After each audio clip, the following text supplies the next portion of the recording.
అది నువ్వు నేను నువ్వు తండ్రివి కాబోతున్నావు విజయ్. అదా ఏంటి?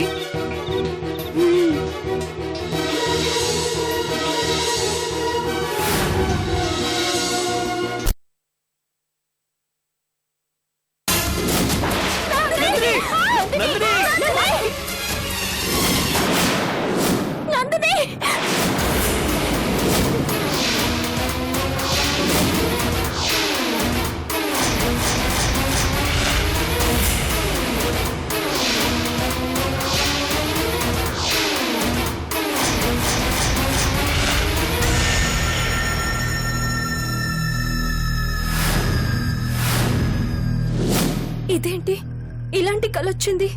అంటే నేను నిజం బయట పెడితే నందిని ప్రాణాలకే ప్రమాదం. వీల్లేదు, అలా జరగడానికి వీల్లేదు. నేను తల్లిని కాబోతున్నానన్న విషయం ఎవరికి తెలియకూడదు. నందినికి ఏం జరిగినా జీవితాంతం నన్ను నేను క్షమించుకోలేను. నాకు నా సంతోషం కన్నా నందిని సంతోషమే ఇంపార్టెంట్. దానికోసం నేనేమైనా చేస్తాను. మా నాన్నకిచ్చిన మాట నిలబెడతాను. హరిశ్చంద్ర ప్రసాద్ కూతుర్ని అనిపించుకుంటాను.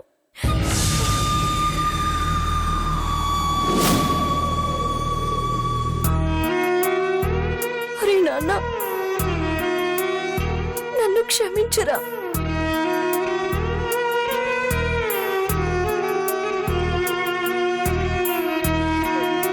నువ్వు నా కడుపులో ఉన్నవన్న విషయం ఎవరికి చెప్పలేను. చెప్తే మీ అమ్మ జీవితానికి అర్థం ఉండదురా.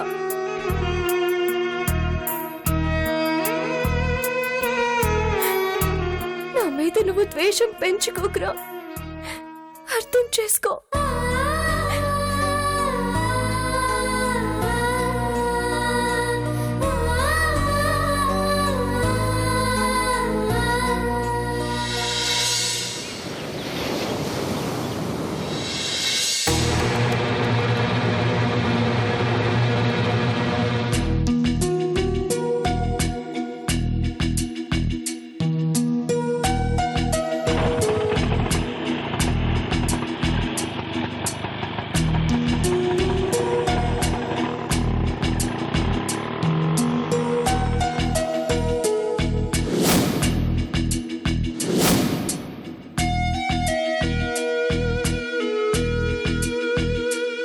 అమ్మా,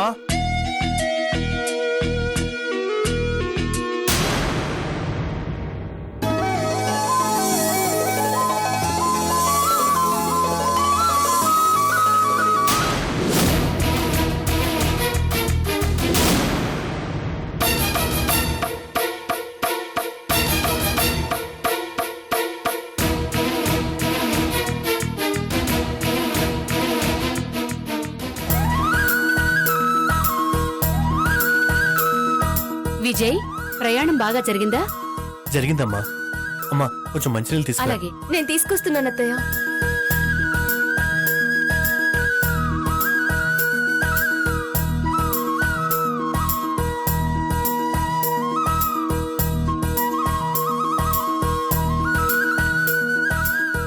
విజయ్, వెళ్ళిన పని ఏమైందిరా?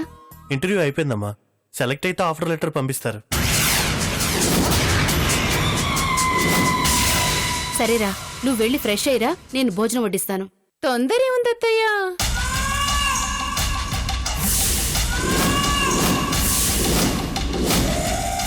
ఊరెళ్ళిన విజయ్ని ఇంటర్వ్యూలో ఏమైందని అడిగారు. సరే, మరి తను వెళ్ళిన తరువాత ఇంట్లో ఏమేం జరిగాయో చెప్పారా?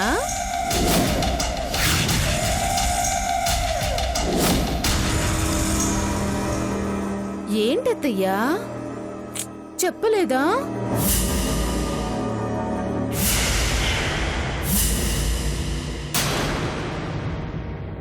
అంత ఇంపార్టెంట్ విషయం చెప్పకుండా ఉంటే ఎలా? మల్లీశ్వరి, వాడిప్పుడే ఊరి నుంచి వచ్చాడు. వాణ్ణి కొంచెం ప్రశాంతంగా ఉండని. తర్వాత అన్ని వాడికి నేనే వివరంగా చెప్తాను. ఏమైందమ్మా? ఏం కాలేదు విజయ్, నువ్వు వెళ్ళి ఫ్రెష్ అయ్యిరా. ఏం కాలేదంటావేంటి జానకి? నందిని ప్రాణమే పోయేది తెలుసా?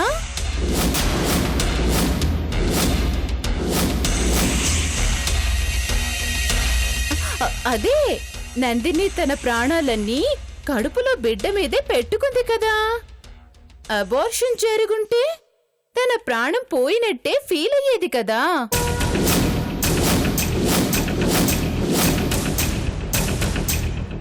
అందుకే అలా అన్నాను. ఏంటమ్మా వదిలేనిది? అబార్షన్ ఏంటి?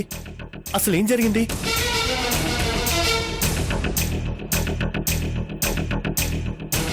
ఎందుకు అందరూ మౌనంగా ఉన్నారు? మాట్లాడండి. ఎందుకు దాస్తున్నారు? చెప్తాన్రా, ముందు నువ్వు వెళ్ళి ఫ్రెష్ అయ్యిరా. ముందు ఏం జరిగిందో చెప్పమ్మా. ఎందుకు విజయ్ అత్తయ్యని బలవంతం పెడతావు? తనకి చెప్పడం ఇష్టం లేదేమోలే.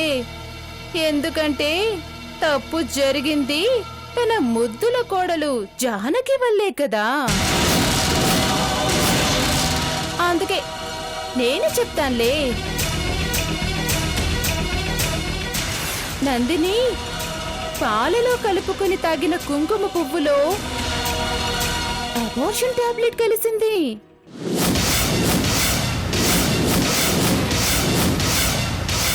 కుంకుమ పువ్వులో టాబ్లెట్స్ కలవడం ఏంటి? అసలు ఆ కుంకుమ పువ్వు తనకి ఇచ్చింది ఎవరు? ఇంకెవరు? ఈ జానకే.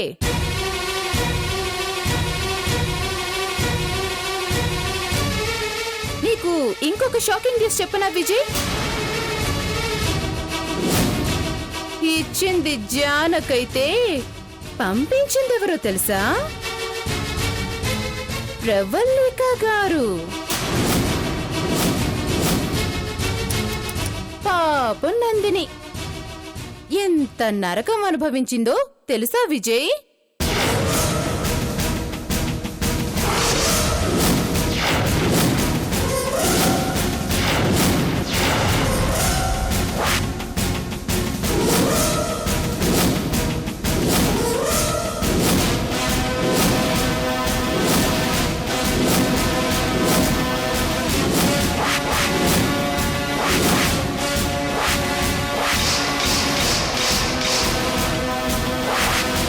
ఏంటమ్మా ఇది?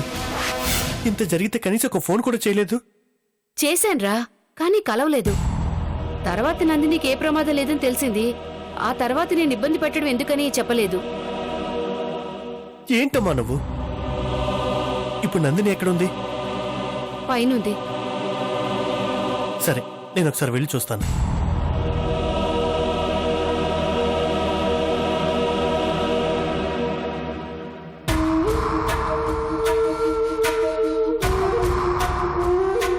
వదినా, చెప్పిన దాంట్లో నిజమెంతుందో అబద్ధం ఎంతుందో నేను ఊహించగలను. ఛాన్స్ దొరికింది కదా అని జానకి మీద చాడీలు చెప్పే ప్రయత్నం చేయొద్దు. మర్యాదగా ఉండదు.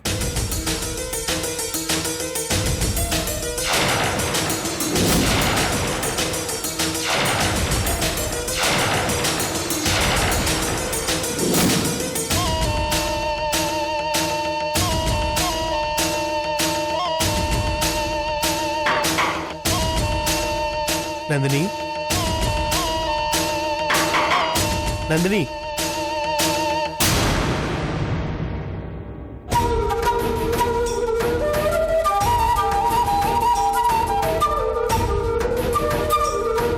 ఇప్పుడే తెలిసింది Nandini. Sorry. Are you okay? నటించకు విజయ్. నీకు విషయం తెలీదంటే నేను నమ్మను. ప్రామిస్ నందిని, నిజంగా నాకు తెలీదు. తెలియకుండా ఎలా ఉంటుంది విజయ్? నీ ప్రాణమైన జానకి నీకు చెప్పకుండా ఎలా ఉంటుంది? నందిని ప్లీజ్, ప్రతి దానికి పెడర్దాలు తీయకు. నేనంత కసాయి వాళ్ళ కనిపిస్తున్నానా? నీకు ఇలా జరిగిందని తెలిస్తే రాకుండా ఉంటానా? కబుర్లు చెప్పకు విజయ్. నువ్వు ఆ జానకి చెప్పిందల్లా నమ్మడానికి నేను మీ అమ్మను కాదు, నందినిని.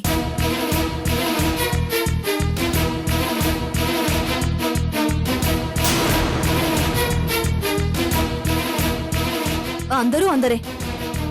ఆహా, అదిరిపోయే పర్ఫార్మెన్స్ ఒక్కొక్కరిది.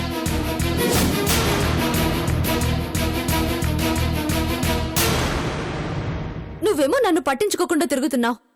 నువ్వింట్లో లేంది చూసి ఎవరు చేశారో కనిపెట్టడానికి కూడా వీలు లేకుండా వాళ్ళేమో నా మీద అటాక్ చేస్తున్నారు.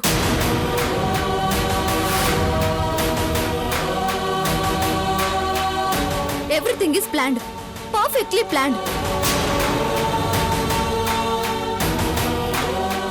ఆఖరికి నా పరిస్థితి ఎలా తయారైందో తెలుసా? ఈ ఇంట్లో ఎవరిని నమ్మాలో ఎవరిని నమ్మకూడదు కూడా అర్థం కావట్లేదు.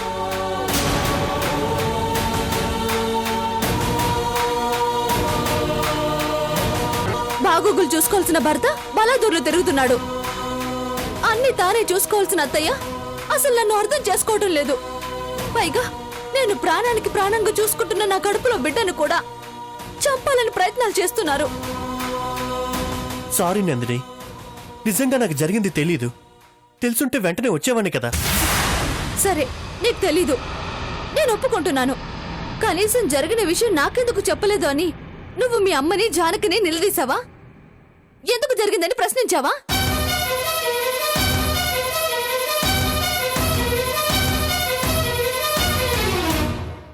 లేదు, నువ్వు అడగవు. నీకు మీ అమ్మ ముఖ్యం, ఆ జానకి ముఖ్యం, నేను కాదు. నాకు అందరూ ముఖ్యమే నందిని. నిజంగా నీ గురించి నేను ఆలోచించకుండా ఉండేవాణ్ణే అయితే నువ్వు నాతో మాట్లాడకపోయినా, నన్ను భర్తలా చూడకపోయినా ఎందుకు భరిస్తూ బతుకుతున్నాను? నిన్ను కాదని ఎప్పుడో నా దారి నేను చూసుకునేవాణ్ణి కదా. అది ఆల్రెడీ ఒకసారి జరిగిపోయింది విజయ్. మీరు ఇలాగే నా మీద కక్ష సాధిస్తే నేను ఏదో రోజు ఆ పని చేయాల్సి ఉంటుంది. చెప్పా పెట్టకుండా నా దారి నేను చూసుకోవాల్సి ఉంటుంది.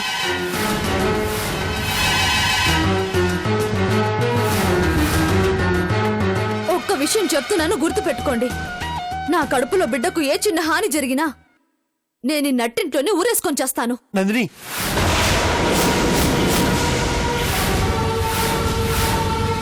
ఊరికే చావను విజయ్. నా చావుకు కారణం మీరే అని కంప్లైంట్ రాసి మరీ చేస్తాను.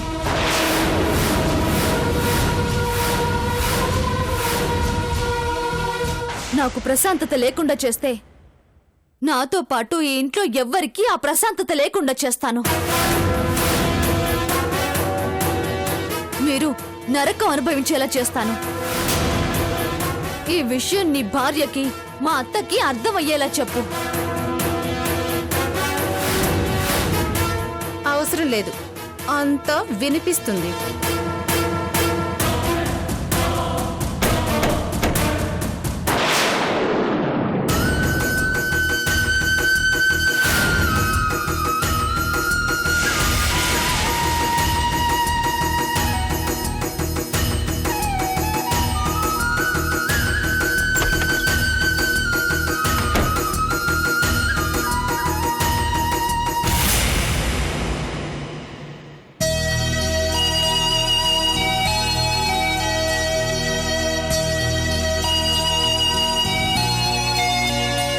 ప్రవళిక,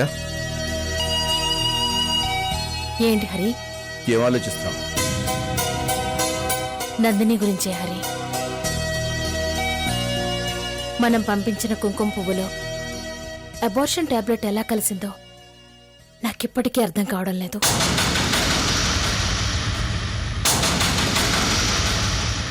ఎవరు చేస్తుంటారా పని? ప్రవళిక, జరిగిందేదో జరిగిపోయింది. ఇంకా దాని గురించి ఎందుకు ఆలోచిస్తున్నావు? లేదు హరి, నిజం తెలిసేంత వరకు నా మనసు కుదుట పడదు. ఆ మల్లేశ్వరికి తప్ప ఇంకెవరికీ ఆ పని చేసే అవసరం లేదు. కానీ దేవి ఏమో మల్లేశ్వరికి మనం కుంకుమ పువ్వు పంపించిన విషయమే తెలీదు అని అంటోంది. మరి నందిని కడుపులో ఉన్న బిడ్డని చంపాలన్న పగ ఇంకెవరికి ఉంటుంది? అదే నాకు అర్థం కావడం లేదు ప్రవళిక. దేవికి మనం ఏంటో తెలుసు కాబట్టి మన అపార్థం చేసుకోలేదు. లేదంటే చెయ్యిని తప్పి మనం వాళ్ళకి దూరం అవ్వాల్సి వచ్చేది. ఆ పని చేసిందెవరో తెలుసుకునేంత వరకు నేను వదిలిపెట్టను. వాళ్ళెవరో కనిపెట్టి వాళ్ళంతా చూసే వరకు నేను ఊరుకోను.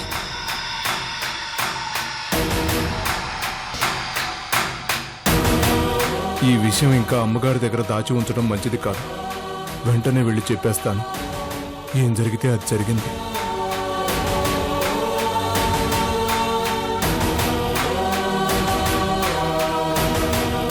అమ్మా, ఏంటి? క్షమించండి అమ్మా. నేను మీ దగ్గర ఒక విషయం దాచిపెట్టాను.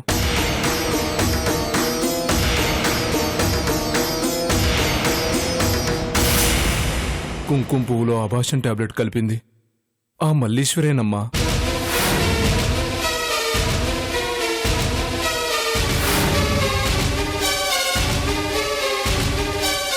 ఏంటి నువ్వనేది? అవునమ్మా, నందిని కడుపులో బిడ్డను చంపాలని ఆ మల్లేశ్వరి రుద్రతో కలిసి ప్లాన్ చేస్తుండగా నేను విన్నాను.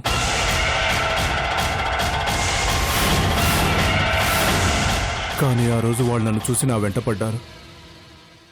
నేను ఎలాగోలా వాళ్ళ నుంచి తప్పించుకున్నాను. వెంటనే జానకమ్మకు ఫోన్ చేసి జరిగిందంతా చెప్పాను.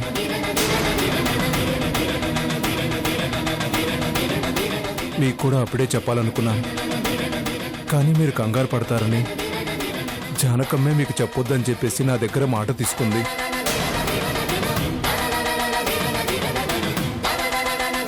అందుకే ఈ విషయం మీ దగ్గర బయటపడకుండా దాచిపెట్టాను. కానీ మీరు బాధపడుతుంటే చూసి చెప్పకుండా ఉండలేకపోతున్నానమ్మా.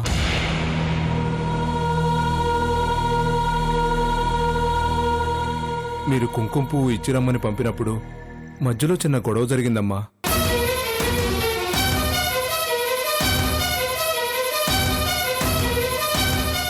నేను వెళుతూ ఉండగా మల్లేశ్వరి ఎదురొచ్చిందమ్మా. నన్ను చూసింది గానీ పెద్దగా పట్టించుకోలేదమ్మా. ఇలా చేస్తుందని ఊహించలేదమ్మా. అప్పుడే ఆ మల్లేశ్వరి ఏదో చేసి ఉంటుంది. ఆ విషయం తెలియక నేను వెళ్లి కుంకుమ పువ్వు ఇచ్చేసి వచ్చాను. ఎంత పని చేసావు పోలబాబు. ఈ విషయం నువ్వు మాకు ముందే చెప్పాల్సింది.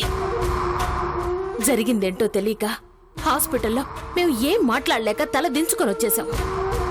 తెలుసుంటే ఆ మల్లీశ్వరి తల అక్కడికక్కడే నరికేసి వచ్చేదాన్ని. పొరపాటు చేసావు పోల్బాబు. నువ్వు విషయం దాచిపెట్టడం వల్ల నందినికి ఎంత ప్రమాదం ఏర్పడిందో చూసావుగా. అదృష్టం బాగుండి ఏం జరగలేదు, కానీ లేకుంటే బిడ్డను కోల్పోయాటు నందిని తోషులుగా నిలబడేటి మేము ఎంత బాధపడాల్సి వచ్చేదో తెలుసా. నాకు మొదటి నుంచి దాని మీదే అనుమానం ఉంది. దేవి మల్లీశ్వరిని సపోర్ట్ చేసింది కాబట్టి ఏం మాట్లాడలేకపోయాను గాని, లేదంటే ఆ రోజే దానికి 4 తగిలించైనా నిజం చెప్పించుండేదాన్ని. జానకమ్మ చెప్పొద్దు అంది కాబట్టి ఊరుకున్నానమ్మా. కానీ ఇలా జరుగుతుందని అనుకోలేదమ్మా. దానికి బుద్ధి లేక చెప్పొద్దంటే నువ్వు మా దగ్గర విషయం దాస్తావా? ఆ మల్లేశ్వరి రుద్ర పని పట్టాలి అంటే చానికిలా సున్నితంగా డీల్ చేస్తే కుదరదు. మనం ఇలా ఊరుకుంటే వాళ్ళు ఇంకెంతకన్నా తెగిస్తారు. ఇప్పుడే వెళ్ళి ఆ రుద్రగాడి అంతు చూస్తాను.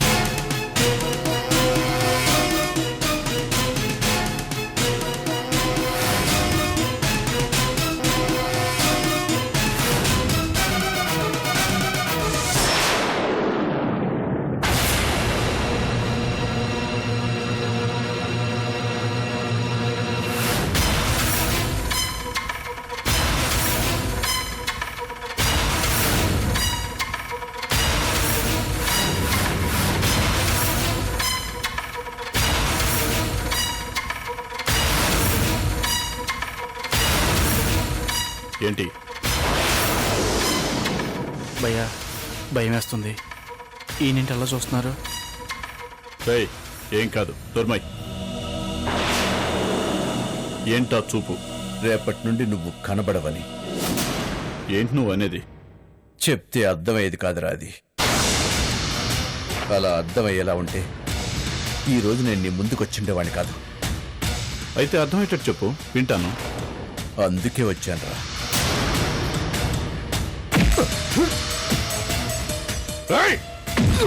సార్ సార్ సార్ వదిలేండి సార్, మీకు దండం పెడతాను. నాటకాలు ఆడతారా? నాటకాలు నందిని కడుపులో బిడ్డను చంపడానికి ప్లాన్ చేయడమే కాకుండా ఆ నేరం జానకి మీద తోయడానికి చూస్తారా? తప్పు చేస్తున్నావు హరిశ్చంద్ర ప్రసాద్. నా మీద చేయి చేసుకుని చాలా పెద్ద తప్పు చేస్తున్నావు. నా మీద పడే ప్రతి దెబ్బ జానకి జీవితం మీద పడ్డట్టే. గుర్తుంచుకో.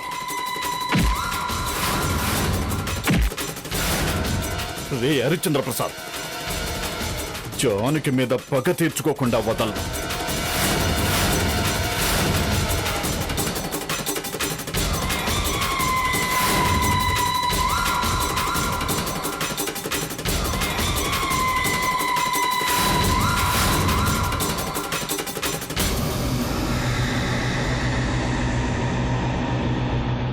ఇంకొకసారి జానకి అనే మాట నీ నోటి నుండి వస్తే సెకండ్ చాలరా ఈ ట్రిగర్ నొక్కడానికి.